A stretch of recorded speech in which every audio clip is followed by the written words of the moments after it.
ഈശോ മിശിഹായ്ക്ക് സ്തുതിയായിരിക്കട്ടെ. പ്രിയ സഹോദര സഹോദരി, നിനക്ക് നല്ല ഒരു ദിവസം നേരിയ ഈശോ നിന്റെ ജീവിതത്തെ സമർത്ഥമായിട്ട് അനുഗ്രഹിക്കട്ടെ. ലൂക്കാ സുവിശേഷം 18-ാം അധ്യായത്തില് ഒരു ന്യായാധിപനെ കുറിച്ചും വിധവയെക്കുറിച്ചും പറയുന്നുണ്ട്. ഈ വിധവ എന്നും ന്യായാധിപന്റെ അടുത്ത് നിന്ന് തനിക്ക് നീതി നടത്തി തരണമേ എന്ന് കേണപേക്ഷിക്കുക. അദ്ദേഹം നീതി നടത്തി കൊടുക്കുന്നില്ല. പക്ഷെ അവസാനം ഇത് അദ്ദേഹത്തിന് ഒരു ശല്യമായി തീരുകയാണ്. വചനം ഇപ്രകാരമാണ് പറയുക. ലൂക്കാ സുവിശേഷകൻ 18-ാം അധ്യായം 4-5 തിരുവചനങ്ങൾ. കുറെ നാളത്തേക്ക് അവൻ അത് ഗൗനിച്ചില്ല. പിന്നീട് അവൻ ഇങ്ങനെ ചിന്തിച്ചു, ഞാൻ ദൈവത്തെ ഭയപ്പെടുകയോ മനുഷ്യരെ മാനിക്കുകയോ ചെയ്യുന്നില്ല. എങ്കിലും ഈ വിധവ എന്നെ ശല്യപ്പെടുത്തുന്നത് കൊണ്ട് ഞാൻ അവൾക്ക് നീതി നടത്തി കൊടുക്കും. അല്ലെങ്കിൽ അവൾ കൂടെ കൂടെ വന്ന് എന്നെ അസഹ്യപ്പെടുത്തും. ഈ നീതിരഹിതനായ ന്യായാധിപൻ നീതി നടത്തി കൊടുക്കാൻ തയ്യാറല്ല. പക്ഷെ എന്നും ഈ വിധവ എന്ന് ശല്യപ്പെടുത്തുന്നതുകൊണ്ട് ഈ വിധവനെ ഒഴിവാക്കാൻ വേണ്ടി നീതി നടത്തി കൊടുക്കുന്ന പറയുക. അങ്ങനെയാണെങ്കിൽ ഞാൻ മുട്ടിപ്പായിട്ട് എൻ്റെ ദൈവത്തോട് പ്രാർത്ഥിക്കുമ്പോൾ നീതിരഹിതനായ ഒരു ന്യായാധിപൻ പോലും ഇപ്രകാരം ചെയ്യുമെങ്കിൽ നമ്മുടെ സ്നേഹസമ്പന്നനായ ദൈവം, നീ മുട്ടിപ്പായിട്ട് നിന്റെ ദൈവത്തിന്റെ സന്നിധിയിലേക്ക് അപേക്ഷ വയ്ക്കുമ്പോൾ നിന്റെ ദൈവം നിന്റെ ഒരു കാലത്തും തള്ളിക്കളയത്തില്ല. ഇവിടെ കൊച്ചുരേസ്യ പറഞ്ഞു വയ്ക്കുക, ദൈവത്തിലുള്ള പരിപൂർണമായിട്ടുള്ള ആശ്രയം.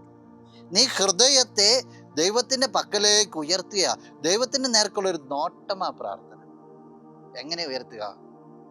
എന്തൊക്കെ സംഭവിച്ചാലും എൻ്റെ സ്വർഗീയ അപ്പച്ചൻ അവിടെ ഇരിക്കുന്നത്. എനിക്ക് ഒരു ശിശു എന്ന നിലയിൽ എനിക്കൊന്നേ ഉള്ളൂ, എന്നെ തന്നെ മറന്നിട്ട്, എൻ്റെ ബലഹീനതകൾ മറന്നിട്ട്, എൻ്റെ ജീവിതാവസ്ഥകൾ മറന്നിട്ട് ഒരു കുഞ്ഞിനെ പോലെ ഈ അപ്പനെ നോക്കുക, അപ്പൻ്റെ നേരെ കൈ നീട്ടുക, അപ്പനിൽ ആശ്രയിക്കുക. വാത്സല്യത്തോടു കൂടി അപ്പൻ കോരിയെടുക്കുന്ന പറയുക. അത് കൊച്ചുരേസ്യയുടെ ലിറ്റിൽനെസ് എന്ന് പറയുക. നിനക്കും സാധിക്കും. കാരണം നിന്റെ ദൈവം നിന്നെ സ്നേഹിക്കും. ഈ പ്രഭാതത്തിൽ ആ സ്നേഹം അനുഭവിക്കാൻ നിനക്ക് സാധിക്കും. നമുക്ക് പ്രാർത്ഥിക്കാം. കണ്ണുകൾ അടച്ചെന്ന് കരങ്ങൾ കൂപ്പി. നല്ലവനായ കർത്താവേ, നിന്നെ അങ്ങ് സ്തുതിക്കുന്നു, ആരാധിക്കുന്നു, മഹത്വപ്പെടുത്തുന്നു. നിന്റെ നിറ സാന്നിധ്യത്തിന് പ്രത്യേകമായിട്ട് നന്ദി പറയാണ് ഈശോയെ. ഈ ജീവിതത്തിൽ നിന്നിൽ മാത്രം ആശ്രയിക്കുവാനായിട്ട്, നീ ഒരിക്കലും തള്ളിക്കളയില്ല എന്നുള്ള ബോധ്യത്തോടു കൂടി മുന്നോട്ട് പോകാനായിട്ട് ഈ വ്യക്തിയെ നീ അനുഗ്രഹിക്കണം.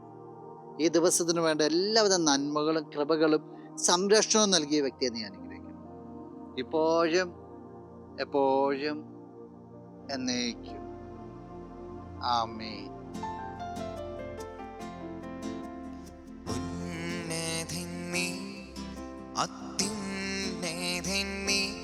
അങ്ങേപ്പോലൊരു ദൈവമില്ല,